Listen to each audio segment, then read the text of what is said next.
Halo Sobat Nalar, kembali lagi di podcast Bimatif, episode ke-12. Hari ini kita akan membahas terkait dengan topik mahasiswa berprestasi. Sebelum membahas ke topik hari ini, alangkah baiknya kita berkenalan dulu nih.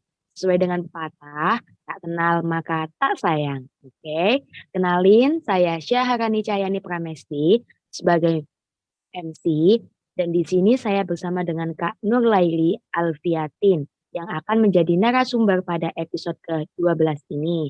Untuk Kak Nurlaili Alfiatin, dipersilahkan untuk memperkenalkan diri kepada Sobat Podcast Bimatif. Halo, kenalin nih, nama aku Nurlaida Alfiatin Mukaromah.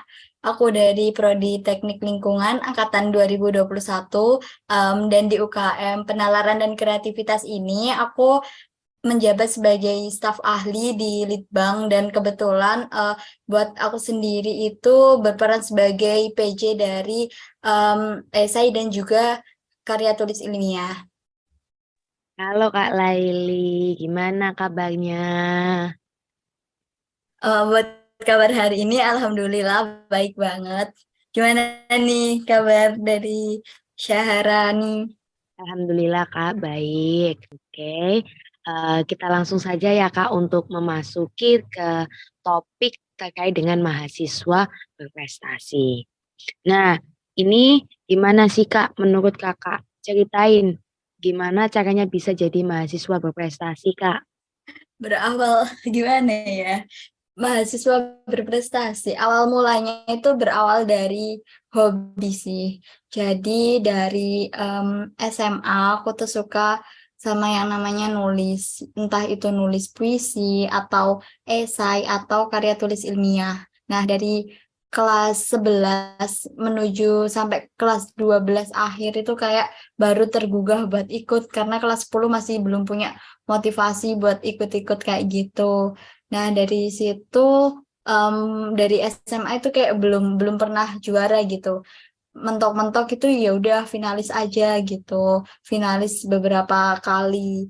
Nah, udah di bangku perkuliahan itu aku semakin giat gitu buat ngembangin hobiku yang nulis itu, dan kebetulan pernah membukukan sebuah puisi juga. Itu kebetulan kayak ikut perlombaan dan kejaring gitu, dan karyanya dibukukan jadi kayak antologi puisi. Terus untuk lomba-lomba yang aku ikutin itu kayak esai, terus bisnis plan juga, terus sama karya tulis ilmiah.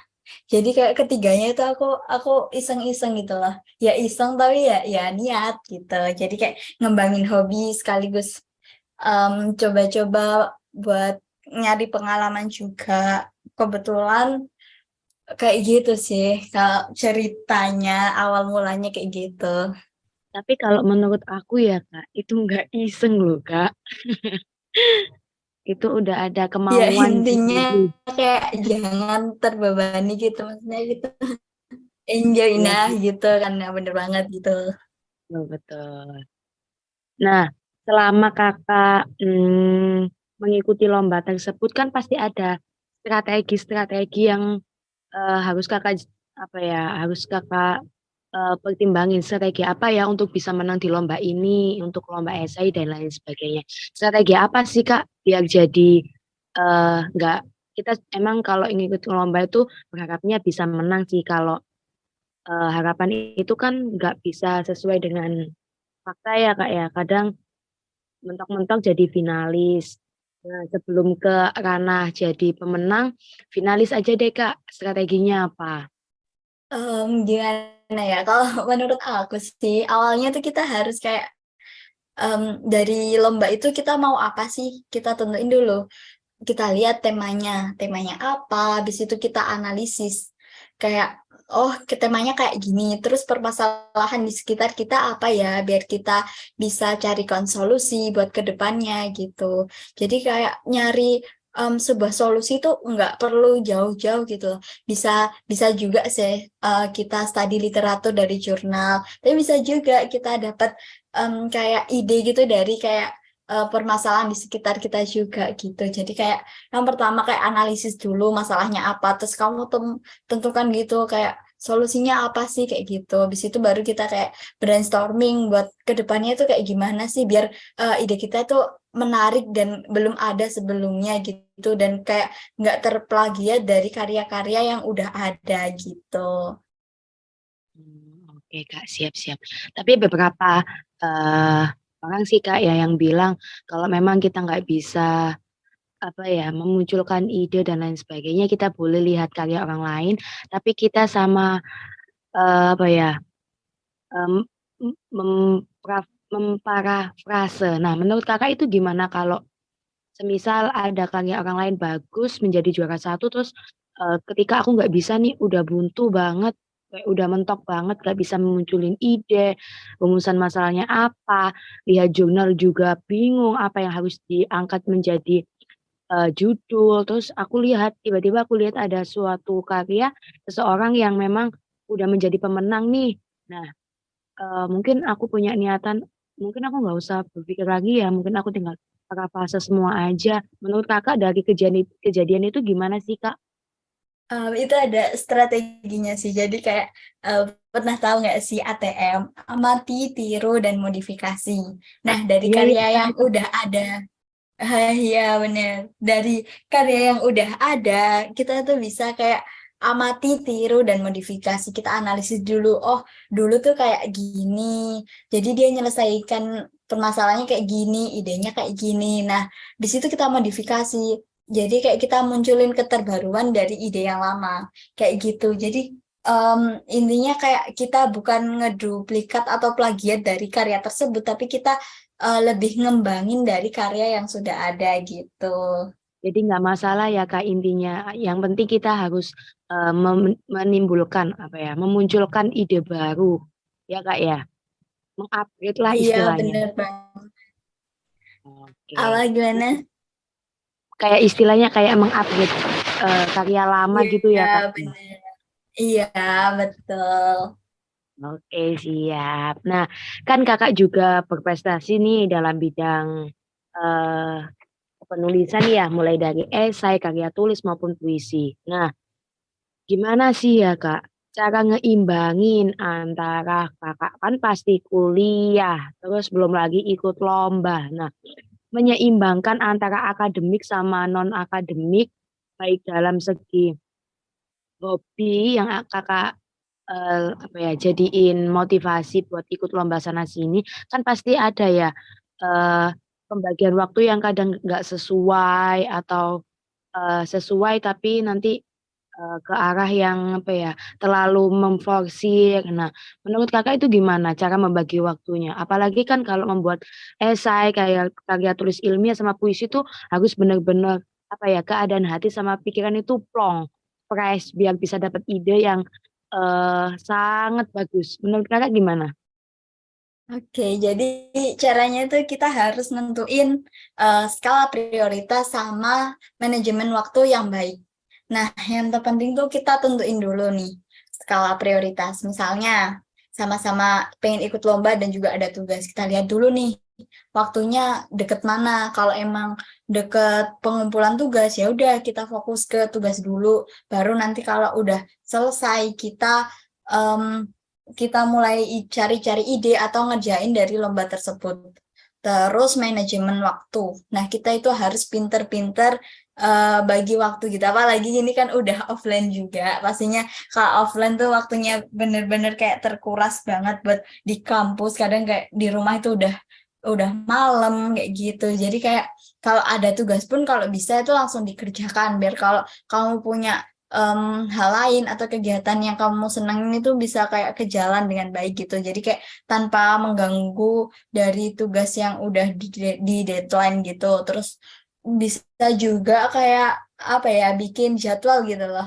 Kalau misal kita ngedeadline ini mengerjakan lomba di tanggal ini jam sekian gitu. Jadi kayak aku tipe orang yang terstruktur ya. Jadi kayak kalau paling senang itu kayak udah ngebagi gitu. Ini aku mau ngapain, ini ngapain gitu. Jadi menurutku kayak gitu tuh lebih terjadwal gitu. Jadi mengantisipasi kalau bakal tabrak-tabrakan gitu. Paham sih Kak, iya. Apalagi cewek itu identik dengan terstruktur gitu ya Kak ya. ada sing bilang sih banyak cewek itu atau perempuan itu lebih banyak yang terstruktur daripada yang oh untuk besok ngerjain ini deh nggak jadi gitu. Menurut kakak gimana? Kayak gitu emang sering banget sih. Kalau dari aku pun kadang juga kayak gitu. Kayak sering kayak gitu juga. Tapi ya gimana lagi. Paling nggak kalau kita udah kayak punya list gitu sih. Kalau aku kayak to-do list hari ini mau ngerjain apa, hari ini mau ngapain kayak gitu. Tapi ya gitu. Kadang kak kita udah ngelis mau ngerjain ini ternyata misal hanya ngerjain ini ya udah nggak apa-apa besok lagi list yang belum kecapai bisa dikerjakan di esoknya lagi tapi ya gitu ingat jangan jangan terlalu molor-molor lagi nanti jatuhnya bakal ngelewatin deadline atau bakal ngancurin jadwal-jadwal yang ke depannya nanti bisa bentrok gitu. Oke, sip, betul-betul Kak, aku setuju. Kalau kita nggak pakai to-do list sih bakal amburadul banget ya Kak, apalagi kita ikut lomba gitu-gitu kan pasti kan kita juga butuh apa ya, menenangkan diri untuk bisa membagi antara tugas kuliah sama menekuni hobi kita yang akan terupgrade nantinya. Untuk selanjutnya nih Kak, cara konsisten buat kakak bisa mempelajari hobi kakak itu gimana sih? Kan kadang kalau udah nggak jadi finalis nih atau kalah nih kayak udah ya udahlah nggak usah ikut lagi orang aku juga kalah. Nah, mengatasi hal tersebut tuh gimana sih Kak? Kan pasti ada rasa capek, males kalau kita udah nggak bisa jadi pemenang. Kalau ketinggian sih jadi finalis aja deh. Itu kan kayak udah nggak semangat banget. Jadi nggak usah ikut deh. Eh, Lagian juga aku nggak menang. Lagian juga aku nggak bisa jadi finalis. Lagian juga aku nggak tahu ini nih nilainya berapa. Ini gimana yang salah mana. Kan kadang timbul apa ya pemikiran yang seperti itu. Menurut kakak gimana? Cara untuk konsisten sama menekuni untuk apa ya menyingkirkan pikiran-pikiran negatif nih kak. Kalau dari aku sendiri, jujur Li, kalau aku tuh tipe orang yang kayak belajar dari kegagalan gitu. Jadi kayak, kenapa sih aku bisa gagal? Gimana sih biar cara aku biar berhasil? Nah, itu tuh kayak aku pernah berpikir kayak gitu waktu SMA kayak, aduh aku ikut lomba kok gitu-gitu aja, mentok-mentok finalis. Kapan sih aku menang? Terus ya udah di kuliah aku kayak mulai ikut dan itu prestasi yang aku dapetin tuh pertama kali yang bener-bener pertama itu individu kan aku dapet best paper dalam penulisan esai. Nah dari situ kayak aku wah seneng banget gitu loh, kayak ya ampun ini salah satu impianku. Habis itu kayak ya udah aku ikut-ikut lagi semakin kayak termotivasi gitu. Terus pernah dapat juara 3 karya tulis ilmiah, juara harapan 1 karya tulis ilmiah, terus juara 1 karya tulis ilmiah juga pernah. Terus kalau dari BMC atau BPC itu 10 besar itu, terus kalau esai itu juga pernah jadi most most outstanding gitu. Terus yang kemarin-kemarin ini kebetulan juga alhamdulillah banget lolos dalam pendanaan yang PKM program kreativitas mahasiswa itu dari UPN itu yang lolos tuh ada 4 tim gitu. Jadi kayak semakin termotivasi gitu loh buat kayak bisa lanjut lanjut bisa ngembangin kayak minat jadi hobi jadi kayak prestasi gitu. Kalau menurutku gitu sih. Jadi kayak nggak beban soalnya kita juga emang enjoy di situ. Jadi kayak ya udah emang senengnya di situ ya lakuin aja gitu. Kuncinya sih yang dari kakak sampaikan ini harus dibuat enjoy aja, nggak boleh merasa terbebani. Kalau apa-apa terbebani nanti merasa kayak berat banget gitu ya kak ya untuk dijalani. Iya, bener banget. Terus gini lagi, aku punya tips nih buat kalian semua. Jadi kalau kalian ingin ikut lomba yang bersifat tim atau kelompok, kalian itu harus pinter-pinter cari partner. Nah, gimana sih kok bisa gitu? Nah, kita lihat misalnya dalam tim tersebut kayak dia ahli di bidang ini tapi lemah di bidang lainnya. Nah, di kita bisa di bagian ini tapi lemah di bagian lainnya. Jadi kayak satu tim tuh harus klop gitu loh, harus saling melengkapi gitu. Jadi chemistry antar tim itu juga harus dibangun gitu, biar biar klop dan juga biar cocok gitu. Dan pokoknya dalam satu tim itu jangan sampai ada yang kayak AFK ya sebutannya, atau kayak membebani anggota tim yang lainnya gitu. Jadi kayak sama-sama harus merata pembagian job desk-nya gitu. Dan juga harus apa ya, kayak chemistry-nya itu harus kebangun dulu gitu loh, biar kita itu ngejalanin kerja timnya itu em, lebih bisa lebih baik gitu. Nah, untuk kadang kendalanya itu kalau kadang diajak banyak lomba ya sama teman-teman, kayak Lali ayo ikut lomba ini, Lali ayo ikut lomba ini, tapi kadang-kadang itu dari akunya sendiri tuh kayak terkendalanya gara-gara kayak waktunya juga bentrok sama tugas kuliah atau kegiatan yang lain. Jadi kayak emang ajakan dari beberapa temen tuh kadang dengan berhati-hati aku tolak sih, karena ya itu ada alasan lain gitu. Tapi selagi emang kayak waktunya tepat atau emang emang lagi em, mood lomba banget ya, aku terima-terima aja gitu. Tapi Kak, untuk masalah tim ya Kak, untuk mencari tim, itu enggak Kak? Maksudnya Kakak ini sering sama orang yang yang kenal, yang udah kenal apa yang baru kenalan gitu Kak? Bulut ya Kak? Oke. Jadi kalau dari aku sendiri kebanyakan anak-anak UKM sih yang aku ajak, maksudnya dia juga ngajak, terus ya udah kita cocok, oke-oke aja. Terus soalnya kenapa nggak semua orang tuh punya minat di menulis gitu, jadi kayak kadang ada orang yang mikir, hah apaan sih lomba-lomba kayak gitu tuh males, kayak bikin laporan terus abis itu kayak mikir, kayak kita juga kayak kadang juga bikin prototipe, kita running dari penelitian kita, jadi kayak jatuhnya emang ya emang berat lomba itu, maksudnya kita nyiptain ide itu kayak ya agak-agak susah gitu. Tapi kalau kita emang seneng, kalau kita emang suka di situ, ya udah kita enjoy aja, kita jalani, jadi kayak ya lancar-lancar aja gitu.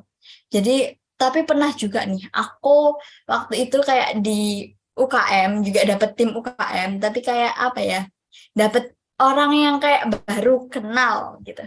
Nah, aku sangat sayang banget sih, kayak itu tuh idenya udah bagus, tinggal karena kurang chemistry aja ya, mungkin karena baru kenal, terus kayak aku nggak tahu dia gimana, maksudnya eh gimana ya, kayak dari waktu itu hanya sampai ini sih finalis ya, waktu finalis doang, ya itu presentasi, jadi kayak aku tuh udah ngerjain yang ini, aku ngerjain yang ini, dia tuh kayak kurang kontribusi gitu. Jadi kalau bisa, emang kalau mau nyari tim satu lomba kita harus klop dulu sama timnya gitu, saranku kayak gitu, biar kayak membangun chemistry antar kelompok dulu itu, biar lebih enak gitu, biar lebih enjoy dan nggak merasa terbebani gitu.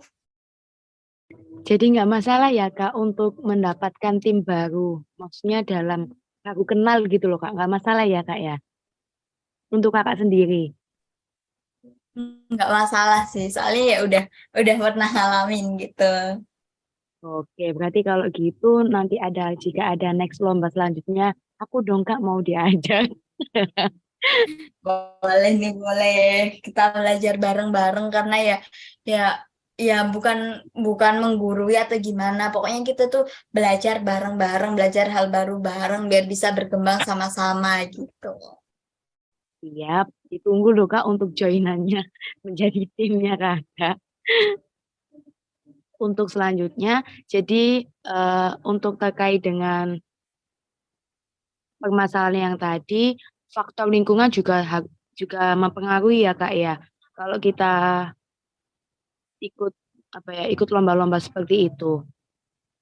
Iya bener banget, soalnya di teman-temanku yang satu prodi itu jarang yang suka lomba kayak gini, jadi kayak aku harus nemuin orang yang sama-sama suka, sama-sama punya passion yang baru gitu. Jadi kalau misal kalau punya tujuan yang sama itu pasti lebih klop, lebih nyaman gitu. Soalnya nggak ada keterpaksaan, emang bener-bener dari pribadinya masing-masing gitu. Iya sih Kak, betul-betul. Untuk terkait ya apa ya bakat yang Kakak tekuni nih, kan pasti ada apa ya kesulitan-kesulitan yang Kakak sering hadapi selama mengikuti perlombaan. Nah, bisa disepil kesulitan-kesulitan apa saja dan solusinya dari Kakak gimana untuk mengatasi problematika yang dari kesulitan tadi? Kalau kesulitannya itu kadang satu tim itu kan beda jurusan ya, karena kita dari satu UKM kan beda-beda jurusan. Nah, kayak gitu tuh, kadang itu kayak tugasnya yang beda-beda, terus ya itu kesibukannya beda-beda. Jadi kayak kita udah ngebagi, kamu ngerjain ini, aku ini, kamu yang ini. Tapi kadang karena kesibukannya beda-beda, kadang tugasnya juga beda, ya itu kadang molor gitu. Ya gimana solusinya? Ya udah, mau nggak mau, kalau emang dia nggak bisa, ya udah kita backup dia gitu, biar tetap tetap tetap bisa jalan gitu lombanya.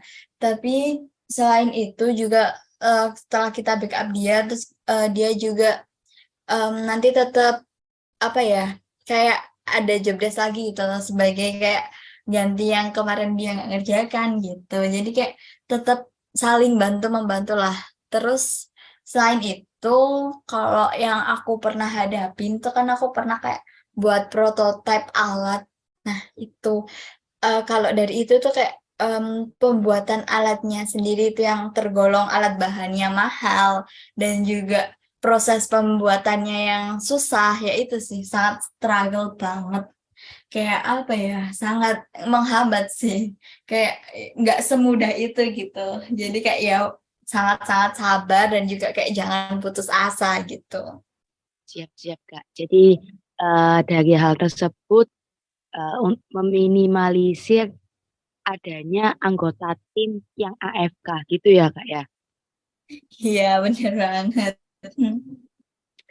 Untuk yang terakhir nih Kak, terakhir kasih tips atau motivasi nih Kak biar yang lain itu bisa mengikuti jejak Kakak menjadi mahasiswa yang berprestasi, yang berani mengambil langkah untuk ikut banyak perlombaan sampai menjadi finalis bahkan dapat memenangkan perlombaan tersebut. Kalau dari aku pribadi, kita harus bisa ngenalin passion diri. Kita harus menggali passion diri. Kita suka di mana sih? Terus abis itu dari minat kita kembangin nih. Misal kayak aku suka nulis. Nah, apa sih yang berhubungan sama nulis?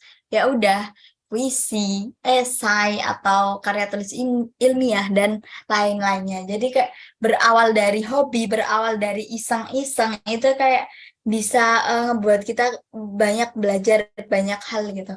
Dari situ tuh bisa kita ambil banyak hikmah gitu. Oh, ternyata gini ya pengalamannya ikut lomba. Oh, ternyata gini ya, seneng banget rasanya bisa akhirnya bisa menang gitu, kayak ya seneng terhadap diri sendiri, dan juga pastinya juga ngebuat bangga buat orang tua ya pastinya gitu. Jadi kayak apa ya? Pokoknya intinya tuh kayak temukan passion dirimu, kamu minat di apa, ya udah itu tekunin. Siapa tahu kayak itu bener-bener bisa ningkatin value dirimu atau privilege dirimu gitu. Oke, siap untuk teman-teman Bimatif. Semoga dengan adanya tips dari Kak Nurlaili ini dapat mengunggah semangat kita untuk lebih meningkatkan bakat dan minat kita. Oke, dengan demikian kesimpulan untuk topik hari ini adalah mahasiswa berprestasi, yaitu mahasiswa yang berhasil mencapai prestasi tinggi baik akademik maupun non-akademik. Nah, ada hal-hal yang harus diperhatikan untuk menjadi mahasiswa berprestasi, meliputi yang pertama kita harus berkomitmen kepada kegiatan akademik maupun non-akademik. Yang kedua, tentunya kita harus aktif berorganisasi untuk bisa mengembangkan minat dan bakat kita. Yang ketiga, memiliki kepribadian yang baik untuk mendapatkan chemistry antar kelompok jika mengikuti perlombaan antar kelompok. Yang keempat, dapat bersosialisasi dan mampu untuk membangun relasi sehingga kita mengetahui beberapa teman-teman ataupun beberapa kenalan untuk bisa kita ajak join untuk mengikuti perlombaan. Dan yang terakhir, yang paling terpenting, kita tidak boleh merasa unggul atau lebih baik dari yang lainnya. Dan alangkah baiknya kita mengetahui bakat dan minat kita untuk bisa kita tekuni. Dengan sudah mengetahui bakat dan minat kita, jangan lupa untuk memanage waktu baik dalam perkuliahan maupun untuk minat bakat kita, terutama mengikuti perlombaan. Dan salah satu yang menjadi faktor terpenting yaitu terkait dengan faktor lingkungan. Oke, terima kasih ya untuk Kak Nur Laili yang sudah meluangkan waktu sebagai narasumber episode ke-12 dari Bimatif Podcast. Dan terima kasih kepada Sobat Nalar yang sudah aktif mendengarkan podcast dari awal hingga akhir. Sampai bertemu di podcast Bimatif episode selanjutnya. Dadah, terima kasih Kak.